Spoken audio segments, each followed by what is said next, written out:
ಇನ್ನು ಮತ್ತೊಂದು ಕಡೆ ಸುಪ್ರೀಂ ಕೋರ್ಟ್ನಲ್ಲೂ ಕಾವೇರಿ ನದಿ ನೀರು ವಿಷಯದಲ್ಲಿ ಕರ್ನಾಟಕಕ್ಕೆ ಹಿನ್ನಡೆಯಾಗಿದೆ. ಕಾವೇರಿ ನೀರು ನಿರ್ವಹಣಾ ಪ್ರಾಧಿಕಾರದ ನಿರ್ದೇಶನವನ್ನ ಪಾಲಿಸಿ ತಮಿಳುನಾಡಿಗೆ ನೀರು ಬಿಡಿ ಅಂತ ಸುಪ್ರೀಂ ಕೋರ್ಟ್ ಸೂಚಿಸಿದೆ. ರಾಜ್ಯದಲ್ಲಿ ಇದೀಗ ಮತ್ತೆ ಹೋರಾಟ ತೀವ್ರಗೊಂಡಿದೆ.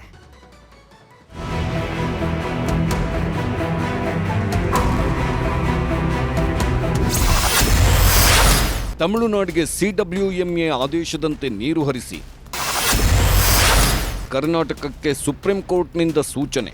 ಕಾವೇರಿ ನದಿ ನೀರು ಹಂಚಿಕೆ ಆದೇಶವನ್ನ ಕರ್ನಾಟಕ ಪಾಲಿಸ್ತಿಲ್ಲ ಅಂತ ತಮಿಳುನಾಡು ಸುಪ್ರೀಂ ಕೋರ್ಟ್ಗೆ ಅರ್ಜಿ ಹಾಕಿತ್ತು. ಅರ್ಜಿ ವಿಚಾರಣೆ ಕೈಗೆತ್ತಿಕೊಂಡ ಸುಪ್ರೀಂ ಕೋರ್ಟ್ ಎರಡೂ ಕಡೆಯ ವಾದ ಆಲಿಸಿ ನೀರು ಬಿಡುವಂತೆ ಆದೇಶಿಸಿ ವಿಚಾರಣೆಯನ್ನ ಮುಂದಿನ ವಾರಕ್ಕೆ ಮುಂದೂಡಿಕೆ ಮಾಡಿದೆ. ರಾಜ್ಯದಲ್ಲಿ ಮಳೆ ಕೊರತೆಯಿಂದ ಬರ ಆವರಿಸಿದೆ. ಜಲಾಶಯಗಳಲ್ಲಿ ನೀರಿನ ಕೊರತೆ ಎದುರಾಗಿದೆ. ಒಳಹರಿವು ಪ್ರತಿದಿನ 5 ರಿಂದ 6 ಸಾವಿರ ಕ್ಯೂಸೆಕ್ ಅಷ್ಟೇ. ಆದರೆ ಸಿಡಬ್ಲ್ಯೂಎಂಎ 12,000 ಕ್ಯೂಸೆಕ್ ಹರಿಸಲು ಹೇಳಿದೆ. ಕರ್ನಾಟಕದ ರೈತರ ಬೆಳೆಗಳಿಗೆ ನೀರು ಬಿಟ್ಟಿಲ್ಲ. ಮೇಕೆದಾಟು ಯೋಜನೆಯಾದರೆ ನೀರಿನ ಸಮಸ್ಯೆ ಇರಲ್ಲ. ಆದರೆ ತಮಿಳುನಾಡು ಅದಕ್ಕೂ ತಕರಾರು ಸಲ್ಲಿಸಿದೆ. ಹೀಗಾಗಿ ಸಿಡಬ್ಲ್ಯೂಎಂಎ ಆದೇಶಕ್ಕೆ ತಡೆ ನೀಡಬೇಕು. ಮೇಕೆದಾಟು ಯೋಜನೆಗೂ ಇದಕ್ಕೂ ಸಂಬಂಧವಿಲ್ಲ. ಜೂನ್, ಜುಲೈ, ಆಗಸ್ಟ್ವರೆಗೆ 64 ಟಿಎಂಸಿ ನೀರು ಬರಬೇಕು. ಕರ್ನಾಟಕ ಬರೀ 14 ಟಿಎಂಸಿ ನೀರು ಹರಿಸಿದೆ ಅಷ್ಟೇ. ಬಾಕಿ ನೀರು ಹರಿಸಲು ನಿರ್ದೇಶನ ನೀಡಬೇಕು. ಸದ್ಯಕ್ಕೆ ಸಿಡಬ್ಲ್ಯೂಎಂಎ ನಿರ್ದೇಶನವನ್ನ ಕರ್ನಾಟಕ ಪಾಲಿಸಿ ನೀರು ಬಿಟ್ಟಿರುವ ಬಗ್ಗೆ ಕೋರ್ಟ್ಗೆ ವರದಿ ಸಲ್ಲಿಸಿ ಮುಂದಿನ ವಾರ ಪರಿಷ್ಕೃತ ಮಾಹಿತಿ ಪರಿಶೀಲಿಸೋಣ. ಹೀಗೆ ಸುಪ್ರೀಂ ಕೋರ್ಟ್ ಆದೇಶ ಮಾಡಿದ್ದು ಕರ್ನಾಟಕ ಸರ್ಕಾರ ತಮಿಳುನಾಡಿಗೆ ಕಾವೇರಿ ನೀರು ಹರಿಸಬೇಕಾದ ಇಕ್ಕಟ್ಟಿಗೆ ಸಿಲುಕಿದೆ. ಇನ್ನೊಂದು ಕಡೆ ಮಂಡ್ಯದಲ್ಲಿ ರೈತರ ಪ್ರತಿಭಟನೆಗಳು ಜೋರಾಗಿದೆ. ತಮಿಳುನಾಡಿಗೆ ಯಾವುದೇ ಕಾರಣಕ್ಕೂ ನೀರು ಬಿಡಬಾರದು ಅಂತ ಪ್ರತಿಭಟನೆಗಳಾಗ್ತಿವೆ.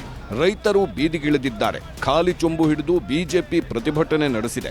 ಟೈರ್ಗೆ ಬೆಂಕಿ ಹಾಕಲು ಪ್ರತಿಭಟನಾಕಾರರು ಯತ್ನ ನಡೆಸಿದ್ರು. ಈ ವೇಳೆ ಪೊಲೀಸರು ಹಾಗೂ ಪ್ರತಿಭಟನಾಕಾರರ ನಡುವೆ ವಾಗ್ವಾದ ಶುರುವಾಯಿತು. ಪಿಎಸ್ಐ ಮಣಿ ಅವರ ಕೈಗೆ ಗಾಯವಾಗಿದೆ. ಹೆದ್ದಾರಿ ತಡೆದು ಪ್ರತಿಭಟನೆಯನ್ನೂ ಮಾಡುತ್ತಿದ್ದಾರೆ.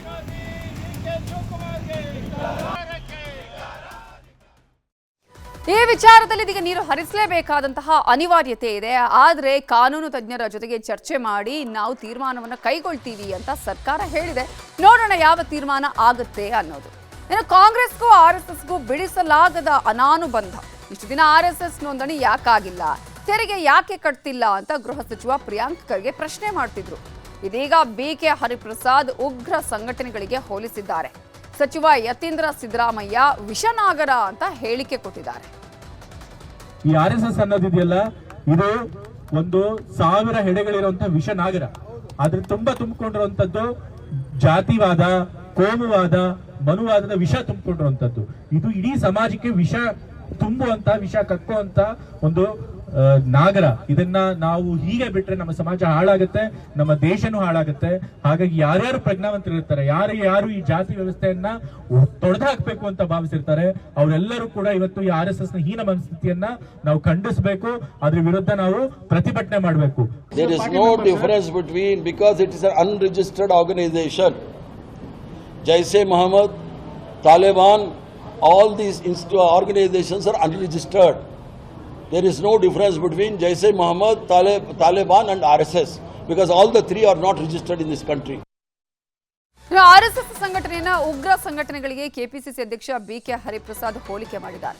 1000 ಹೆಡೆಗಳ ವಿಷನಾಗರದಂತೆ ಆರ್ಎಸ್ಎಸ್ ಅಂತ ಸಚಿವ ಯತೀಂದ್ರ ಸಿದ್ದರಾಮಯ್ಯ ಹೇಳಿದ್ದಾರೆ. ಇದಕ್ಕೆ ಕಾರಣ ಮಲ್ಲಿಕಾರ್ಜುನ ಖರ್ಗೆ ಅವರಿಗೆ ಆದಂತಹ ಅವಮಾನ.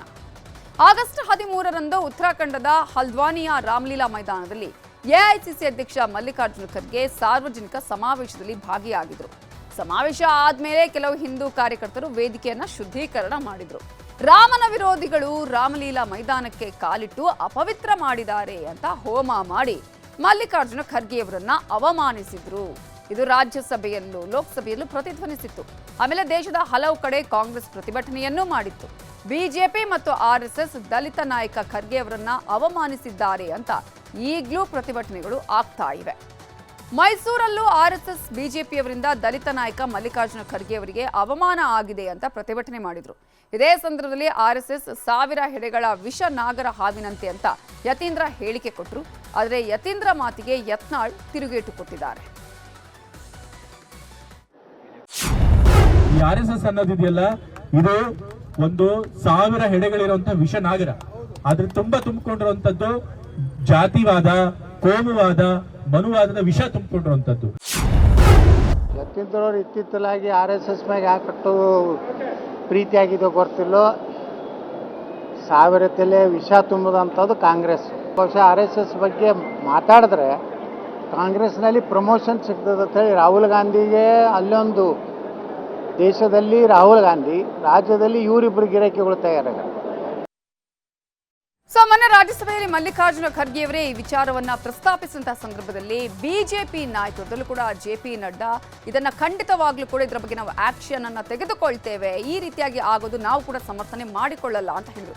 ಇಷ್ಟಾದ್ರೂ ಕೂಡ ಇದೀಗ ಎಲ್ಲಾ ಕಡೆಗಳಲ್ಲೂ ಪ್ರತಿಭಟನೆ ನಡೀತಾ ಇದೆ.